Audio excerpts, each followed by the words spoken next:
Hey, what's going on? A fancy mic and everything. Yeah. I mean, I uh, listen to them on Spotify, so what's that? Oh, do you? yeah. Yeah, okay, so yeah, this is the first one with the microphone, but next week, it's gonna be me and Como on the mic, maybe Aurelio if he gets home in time. I'll Uh, be home most likely. yeah, so it's gonna be good. So Yeah. this is season 3, episode 7 right now, and we're joined by Ethan Winters. So what's going on? Hey, yeah, I mean, it's going good. I haven't run in a while because my season's over, and I had finals recently. And as Jonah knows, I was just in Boston for Oh, my nice. brother's graduation. Yeah, For what? my brother's graduation. Oh, nice. How'd it go? Yes. It was good. They had a whole big event at Fenway Park for Northeastern. They had fireworks and everything. Yeah. Oh, That's damn. sick. Okay. Nice. Nice. Yeah, so I mean, we got some questions for you. I Yeah. guess we'll just kind of go down the list, we'll see where the conversation goes and we'll go from there. Before we start that, I just want to say, like, Ethan, you want to like quickly introduce yourself, like how Oh you yeah. know us and like what school you go Yeah. to now and all that jazz. So I'm Ethan. I'm a year older than these guys. So I graduated Ward Melville back in 2020, and I now go to SUNY ESF, which is the College of Environmental Science and Forestry in New York, in Syracuse, which is right next to where Jonah goes to school, as you know. And so I've been running with them for 4 years, and then now I run for ESF's club running team, and that's where I'm at now. Yeah. Nice. Nice. How's it going with the club team? It's nice. It's a really close knit group of guys and girls, um, and I mean we won nationals for our league, which is the USCA, a small college. Um, Okay. so that was for cross country. We got girls and guys to win. Oh, That's that's pretty And good. crazy. yeah, my one of my best friends, Bryce, she got first place, and we also got first place for the guys too, with Matt Frame, I think, and we totally crushed. It was pretty easy, but it was still a fun race. It was still nice. We went down to Virginia Beach and everything. Yeah. Wait, so are you guys like, do you make your own training? Is there a coach? How does it all work? Yeah, so it basically acts. It's actually very similar to how it was in high school.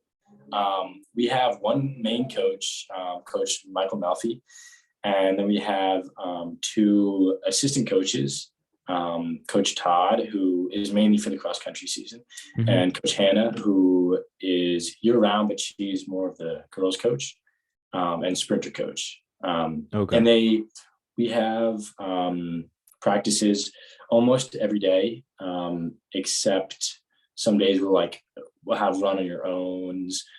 Usually Sundays are long runs, and then we'll have like a workout once a week or Oh, so. so you guys meet on weekends too? Oh yeah. Normally That's every Sunday. I don't know if Jonah knows this, but the Erie Canal. So we meet on the Erie Canal, and we run about 10 to 13 miles as a long run. And damn. we run to Green Lake State Park from there. It's nice. That's awesome. I That's was sick. at Green Lakes just recently. Actually, it's beautiful over there, especially when it's warm out. It just from hearing this, it sounds like the ESF running club is pretty organized, pretty put together. Unfortunately, cannot say the same about the Syracuse running club. It's very much in shambles. We don't race often. We don't have people really coming to practices that often, including myself. I will say, the second semester I kind of I don't know, didn't go as much. I was a lot busier. So I don't know. It's inspiring to hear that you can have that like team aspect. And I definitely want to reach out to like whoever runs the club and like get some like runs with you guys, because it sounds like if we can see you guys like really together as more of like a team and less of a club, like I feel like that could be pretty inspiring for a lot of the guys like that are committed to like the SU's running club. So yeah, that's great to hear. I mean, yeah, it's run by the coach. It's we have a whole athletic director and whole program for it. We get buses and hotels and everything for the away meets. And we were trying, like the whole school itself, the athletic department is trying to get enough sports to become a D3 school, because you need a certain amount of sports. But ESF is a small school. We have less students than or undergraduate students than Ward Melville. So Oh my Oh, God. okay. Yeah. Wow. Wow, that is tiny. yeah, but the team is really close knit. Like there's a guys cross country house where they all live, and then there's a girls cross country house where I live. But it's still really fun. Nice. And, yeah.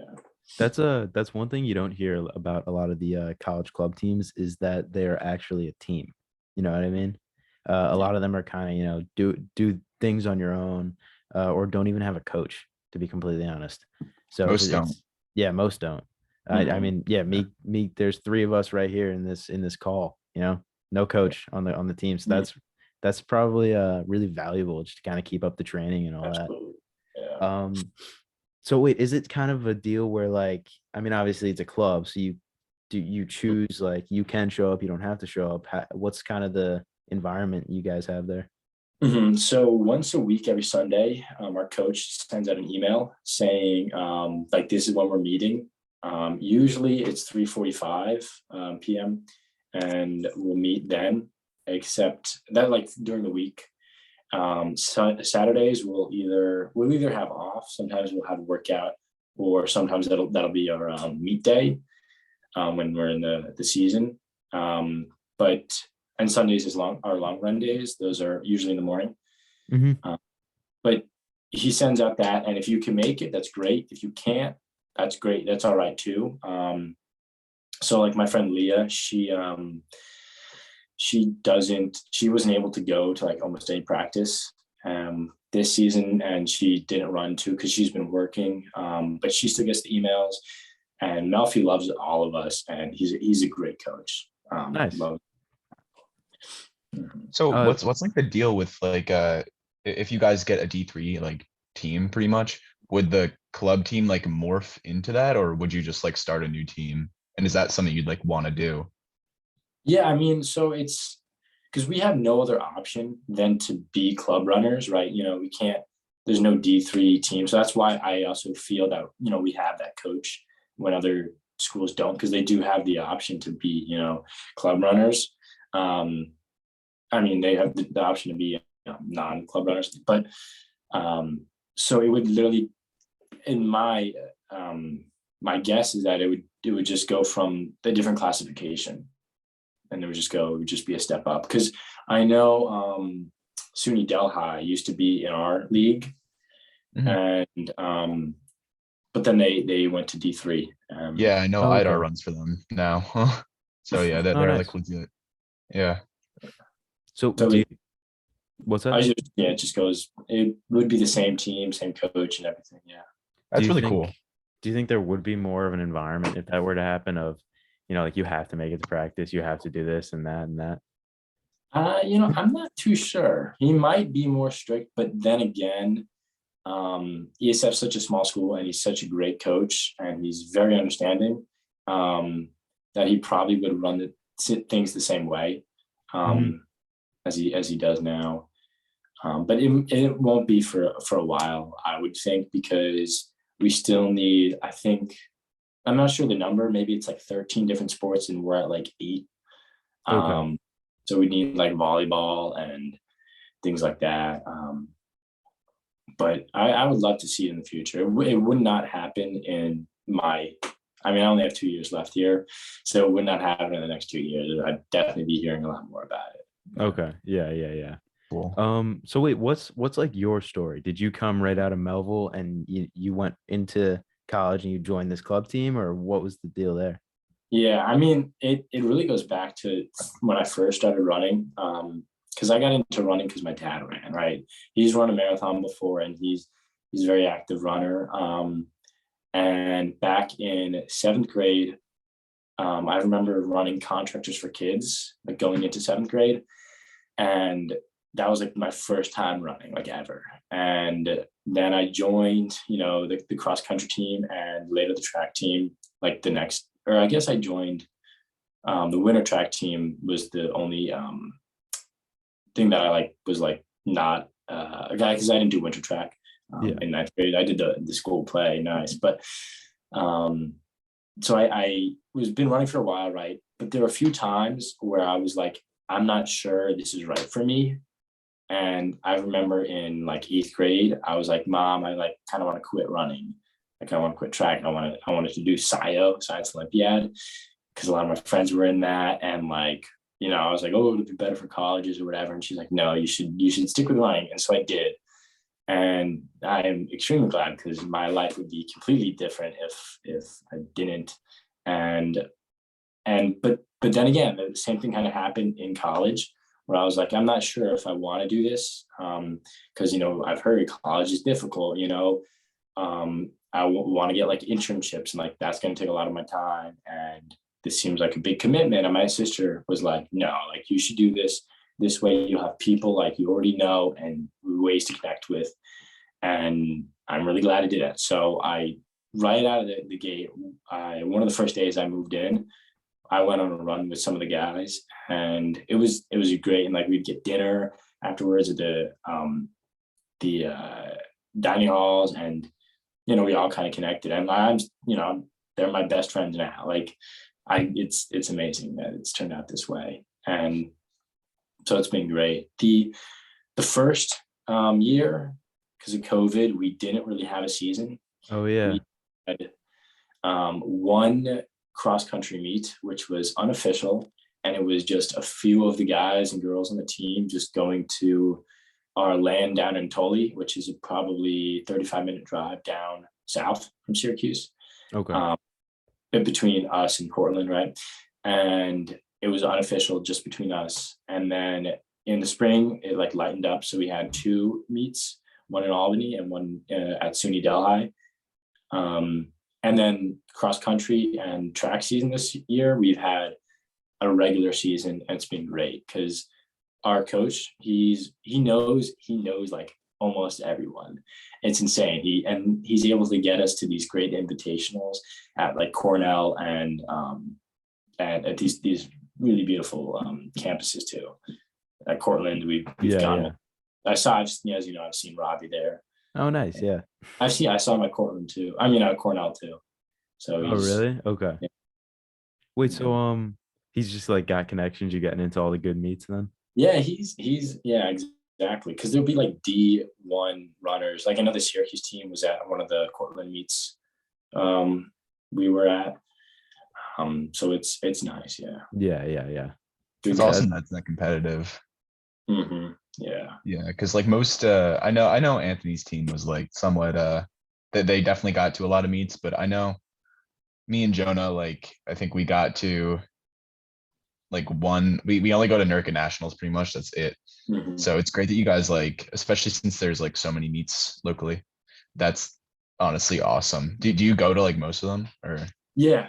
Mm-hmm. So I went to most of them, if not all cross country ones. And most, I think I maybe missed one or two track ones. Yeah, it's still a big chunk of meets, Yeah, it's nice. We probably had this year, the school year, 15 meets or so. Oh, damn. Wow. Yeah, that is a lot. Maybe not 50, maybe closer to our track season was more heavy than our cross country season, I think. I'm not too sure. I mean, you can see there's the back up. Yeah. Letterman posters, my numbers, but oh, nice. Yeah. College running, I mean, with meets, it can kind of be a gamble. Obviously you're not going to choose your college based on the running club, but just kind of where you end up. If the club goes to meets, great, you'll be able to compete. If they don't, you know what, you're kind of out of luck. So I think everyone kind of is just dealt the hand they're dealt. They got to make the best of what they got in that department. But it sounds like you made out pretty good.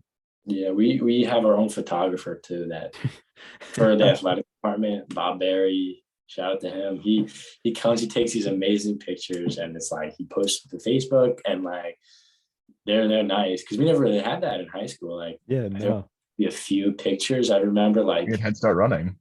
Yeah, we had Yeah, our little yeah, that's GoPro true. that Yeah. was not HD at all and was terrible quality. I remember um, taking a few of those videos. It was nice. yeah, yeah, I remember at State Qualls you were running Steak. around with it, like Mhm. taking a video of the race for us. I still watch that video sometimes, actually.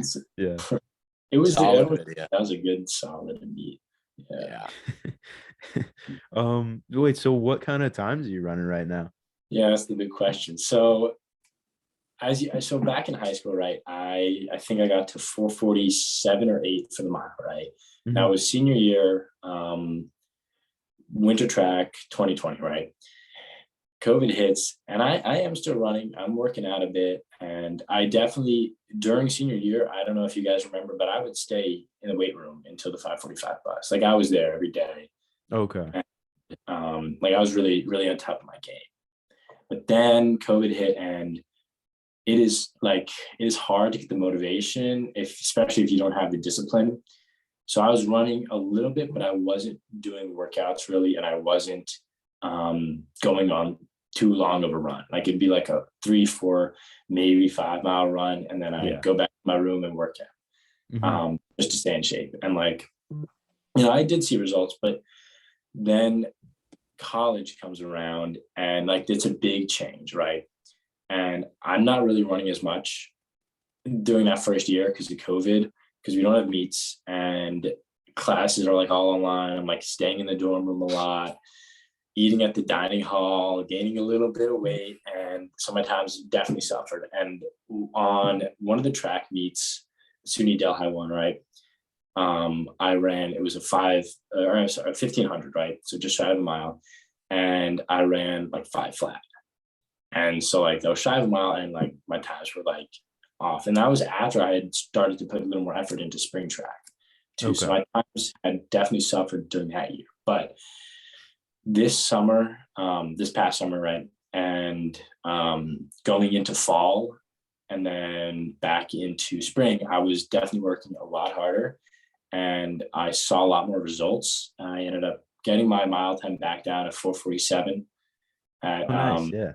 at or 4:48, around the same, basically the same time at ironically enough, where I had previously, or not, I guess ironically, but where I'd previously gotten that time at Ocean Breeze. Or yeah, Ocean Okay. Breeze. Yeah. Yeah. I always get Ocean Breeze and Ocean State confused. I'm wearing the Ocean State shirt right now. Gotcha. Oh yeah, Rhode Island. Yeah, that was a nice one. But so they're back there, and I at a another 1500 I ran at Cortland. I got 4:30 something. So it's nice. But again, I haven't been running that much in the past few weeks, but my outlook on running has definitely changed a lot over the years, for sure. I mean, I always say once a runner, always a runner. You know, once you get into that mindset, it's hard to really leave it. Yeah. Yeah. So wait, is that what you believe now, or is that kind of has that always been your, I That's guess, what I believe now. Yeah, I okay. know, but I definitely want to I wouldn't say stray, but I want to explore other physical endeavors, I guess, right? Because I know you have done some rock climbing stuff. And like the Syracuse gym has a rock climbing wall and a boulder wall. I know, Jonah, have you gone there? I've been. It's a lot of fun. Like Anthony, like as you know, you've climbed up Penn State too. And you saw the video on Head Start. It's like it's a small gym, but like they have some like tougher like things you can climb, and it's a lot of fun. And honestly, like my past couple weeks at Syracuse, I don't know if you can see, but like I was climbing like just a bunch of like trees and stuff, and like it was honestly a lot of fun. Like maybe it's not organized climbing, but like I um I love climbing stuff. It's a lot of fun and it's like a great workout too. So yeah. Something Yeah, about climbing stuff. Yeah, no, seriously. Yeah, I was just at a rock climbing gym yesterday in Oh, Boston, really? and one of my calluses peeled off. And Oh, God. that's a yeah, rough one. That's a rough one. I was still up to climb. I like wrapped it up and like was still climbing, but yeah, climbing is something that I want to get into more. That biking, some more cross training and swimming. See, Swimming, so I started getting to listen to one of the podcasts, yeah, and I really enjoy them. I was listening to one on a bike ride, and you were talking about how you wanted Jonah to get into swimming more, and Jonah was like saying like I'm trying my best, and it was it, it is swimming. I think is one of the most difficult things to not only get into, but just sports in general. yeah, I would agree with that. Yep. Especially if you're in the pool, it's boring. It sucks, like if you're going like even if it's just I guess you start out maybe 10-15 minute swim. Those are a long 10-15 minutes in the pool, you Mhm. know, and Wow. they don't speed up those minutes. So I mean during the summer, maybe open water, it's a little scary, Mhm. but I feel like that's kind of a nice way to mix it up a little bit. Um, uh, what were you saying though before? That just Oh, getting into more cross training. I know back in 2 summers ago, or even last summer, the best feeling after a run, like on a hot day, is just jumping in the pool and going for a few laps. Like it's so good, yeah, yeah. so refreshing. Yeah. I Um, think I think that's like the beautiful thing about running though, because like you can train for it in so many different ways. Like you don't have to run to get good at running necessarily, or at least decent at it. Um, and I think it's something I think like a lot of people share. Like I definitely want to get into like more biking and swimming and stuff like that. And it could really only improve your overall fitness and make you like a multi hired, I don't know, multifaceted athlete, yeah. and they're all I firmly believe that endurance training like that is the best thing you could do for your body as long as it's in moderation. Yeah. I mean, Mhm. all of us are pretty much runners and all that, but running is at times it's not good for you. It's a lot of stress on your body, whereas biking and swimming, there's no impact, you know. Mhm. So I Yeah. mean, there's obviously things you can give and take and weigh for all of it, but I guess what it comes down to is running has a lot of impact, but biking it's pretty expensive. Swimming's not that expensive, I don't Swimming think. just sucks. Swimming Swimming swimming just is just sucks. Yeah. difficult, yeah.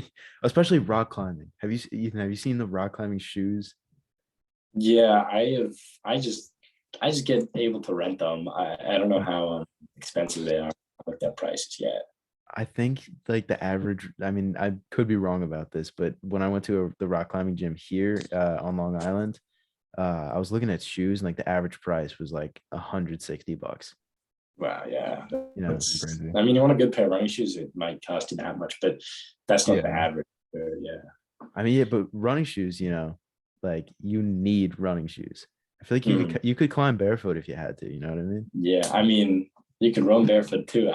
That's true. Yeah. I brought my shoes upstairs because it's up on the second floor, but I I've been getting into more minimalist shoes. So I have these New Balances Okay. that I don't know if you can like really tell from here. I mean, they're Vibram soles. Hopefully they last, but they're basically the minimalist shoe that New Balance sells. They don't even have it on their website. Oh damn. But I've been running in these recently, and I like them. But it's a lot. It's like it's a switch, right? Mhm. Because when you run barefoot, you're not gonna be tempted to heel strike. You're gonna ball strike or go on the balls. I guess that's the technical term, Ball but strike. ball strike. Yeah, you're gonna Um, be on the balls of your feet. yeah, you're gonna be tiptoeing kind of around, and I could feel it in my calves when I was first going about it, Mhm. and I probably switched faster than I should have, because I got these shoes probably back in March, so not too long ago. But previously before that, I was running in my flats, so it kind Okay. of, um, and you feel it in your calves, but it's a nice. I feel like it's what you're naturally supposed to do because it minimizes that impact on your knees. I've heard things like in the positive light and in negative light about it. I read like the first 2 chapters of what's the book? You guys probably know. You Born to probably Run. you're looking. Born to Run. I Yeah, have it Born to somewhere. Run. Yeah. And I didn't get through it because it's my friend's book, but so I don't know it, but it's like, I looked into it a lot. Like I wear shoes that have 0 drop on a regular basis. Like those are my Okay. everyday shoes, and they have wide toe box and they're really flexible. And I definitely could feel an improvement in my like foot mobility. So it's funny that you mentioned that, because I actually had a conversation with Mr. Schwab from Schwab Second Wind. I think it was actually, no, it must have been like 2-3 days ago now. So he was telling me that he reached out to the author of that book just to like get a feel of, like learn a little bit more about what it was. And he told me that the author actually said he's not completely anti-shoe, but what he does believe is that, people like us, like we all, I would say the 4 of us, we're kind of conditioned to run. You know what I mean? So running barefoot or running with a 0 drop shoe, that's good. That's going to help us. That can strengthen our calves. That can help our form. Minimize impact on knees. But you take 250-pound, 6'4" someone that is now just a weekend warrior running 5Ks, and you have them running a 0 drop shoe or a minimalist shoe. It's going to kind of screw with their form. They're still going to be landing all funny. They'll be heel striking still. So it's kind of, if you're a runner with good form, you're kind of already light on your feet, then it's in a sense a really good thing. You know what I mean? And honestly, it makes a lot of sense if you think about it. Yeah. Wait, is that not the philosophy behind like wearing flats for workouts though? Because I can understand like the no drop like philosophy. But like on like everyday runs, can't that just cause shin splints? And wouldn't it be more beneficial to wear flats on workout days? So you're still conditioning all those muscles in your feet and your calves only on So hard days? Like when that just makes sense to me because I feel yeah. like you get shin splints pretty easy. So yeah, no, I mean, obviously, this is actually one of the most debated topics in the running world. I mean, Hoka, the brand Hoka, they were Yeah. born because everyone started getting injured because they were wearing 0 drop shoes and minimalist shoes. But, there's also what I just said of, maybe all those people were the 250-pound people that, don't have good form and are kind of like heavy on their feet and, just not built for running. And Hoka then, Hoka, the sole of Hoka wraps around not around your foot, but your foot sits in the sole. So it's stable. And those soles are like an inch and a half thick. So that's like as much cushion as you're gonna get.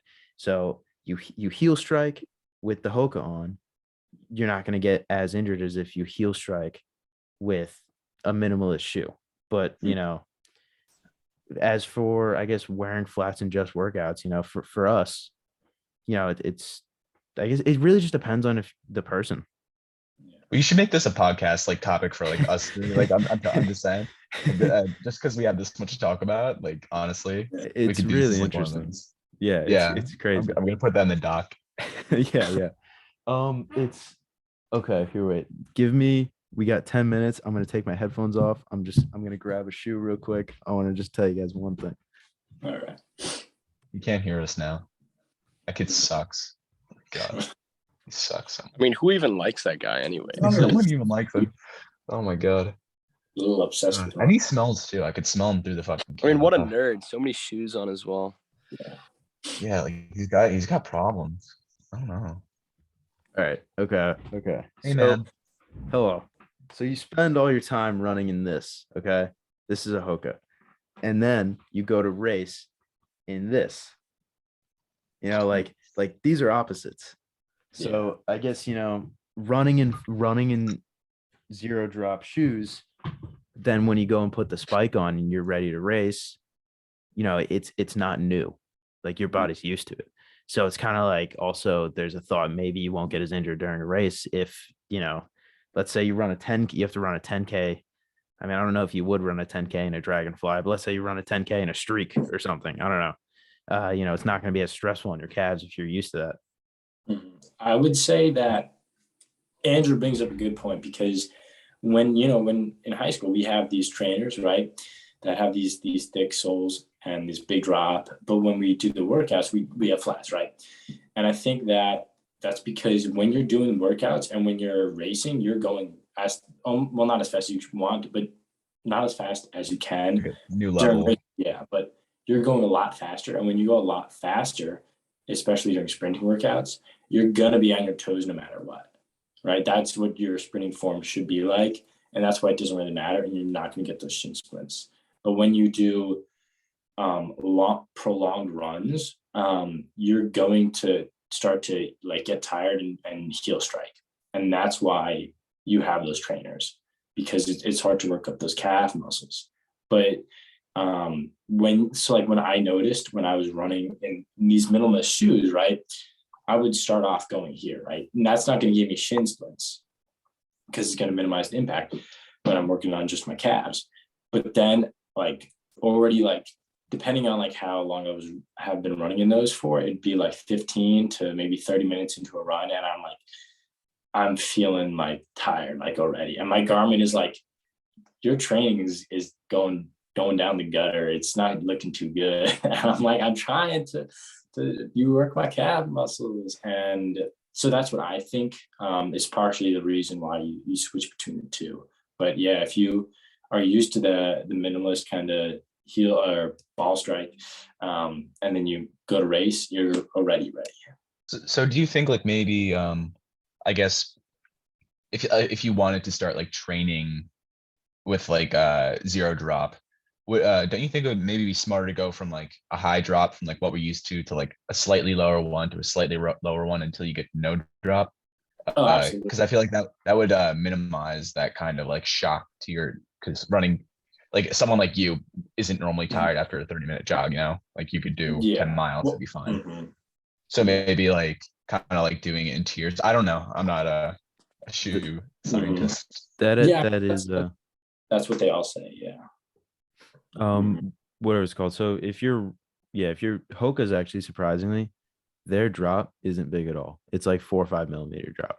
Mm-hmm. Whereas I guess in Nike Pegasus, it's 10. Oh Jesus. Yeah. And then the Brooks Adrenaline is 12. Brooks what? Adrenaline. I always ran in the Ghosts, so I don't know what those were. Ghosts are probably yeah, Ghosts are probably up there too. Yeah. Big switch for me. Yeah. Oh yeah. So you went from a Ghost to the Minimalist? Well, I went from a Ghost to running in flats to a Minimalist. Okay. Do you know which flats, the Streaks? They were the ones I had in high school. They were I think they were New Balance. They're New Balances. Okay. And they had 2 different colors. They were green, or not green. They were orange, reddish, and blue. Okay. Yeah, on all flats, the heel drop's probably nothing. Oh yeah, it was yeah. Still, that's a big jump. I definitely started out with less mileage. I think that's also a thing that you should do, is less mileage, because if you do 3 miles, you're not going to get tired, even if you're only running on your calves, if you're a good runner, or not good, if you've been running for a while. Mm-hmm. And then you just slowly build up that calf endurance again and again. Yeah. I think also, how we used to do strides barefoot, just activating those different muscle fibers too. Mm-hmm. So it's doing not just barefoot, but barefoot at all different speeds, or minimalist at all different speeds. Yeah, every meet I do is one of my most important things that I feel is I stretch my foot out before. Oh yeah. Okay. Fascia, I think it's called. Mm-hmm. And you just work that. Do you use a lacrosse ball, or do you just bend your toes back? No, I have a little hard ball. Nice. Yeah. Cool. So Anthony, this is reminding me, sorry, real quick. This is reminding me of, you remember when we were going on our own with Caleb Wheeler, and he told us to start ending some of our runs with 10 to 15 minute, just focusing on your form, landing more on the balls of your feet and using your calves more. I think he knew something that he knew that we needed to like work out that extra component of like our feet and our calves, because that's what like we're actually like doing in our races. And like maybe he didn't want to like do the minimalist route, but like I remember he was very like adamant about that kind of Did Como just cut out? Yeah. Is he doing it in his basement maybe, or? Yeah, he was saying something that someone didn't want us to hear. It's a secret. Yeah, Yeah, yeah. the don't know. government kicked him. Yeah, the CIA busted in and just chloroformed him. Um, But I definitely agree with what he was saying about what Caleb was saying, because I know I always try to focus on my breathing. Oh, he's back. yeah, yeah. Jonah, not you back? exactly sure what happened there, but anyways, yeah, I don't know. It's just like I feel like all runners kind of know that like there's like, especially with like all of us running in like these, you know, plushy trainers now, it's like it's really important to work that like extra side of like your legs that is not always being activated. And I think like we had a good balance in high school where like we would do barefoot strides, we would end our runs like doing barefoot around the grass. Like I think it all comes down just to like balance, like what we're all talking about. Like every runner is a different type of runner, but I feel like for me personally, and I'm not sure about you guys, but I feel like trainers for like so that you can like extend the volume of your runs without like killing your joints, and also just like doing workouts in flats and ending runs barefoot. I think for me personally, that's like a great balance in a way to like safely activate those muscles that aren't always being activated and that you need for racing. Yeah, because your body can kind of, you know, forget how to run. Yeah, definitely. Ethan, were you about to say something? Well, I was gonna, after Jonah cut out, I was saying how during runs I'd always try to focus, you know, in more recent times on my breathing, because during a lot of runs I would always breathe through my mouth really intensely, and I was always told like, oh, you got to breathe through your nose, right? And I looked into it, and it depends. This is what a few articles that I read say. You know, I didn't look at any actual scientific research articles, research papers, but that up to a certain point, yeah, like your nose is what you want to be breathing through for like easy runs, and that's like a good threshold. Like if you can run while breathing through your nose comfortably, like that's like another threshold that you can run at, you know, versus like your other, you know, your VO2 max. Like threshold pace, like VO2 max pace, like all that. Yeah, so that's one threshold. And also one thing that I tried a few times is I know DeLuca, Coach DeLuca tried this with us when I don't know if he did this your guys' senior year, but he would lay us down on the grass and kind of do like a guided meditation of the race. Flexing. We have 40 seconds left, by the way. It's going to cut out. So, but so, finish your thought. So like a few runs, I would go for like a 15-minute run, and then I would meditate in the middle of it and try to control my heart rate. And then run back. And, and I think meditation has some potential, but but talk about breathing. This is going to cut out in a couple seconds, so I just want to say thank you for joining us. Yeah, absolutely. Thank you, Ethan. Pleasure, and it was great seeing y'all again. You too, I gotta man. go on a run sometime. Absolutely. Yeah, we'll see you when we're home. Back in, that'll be in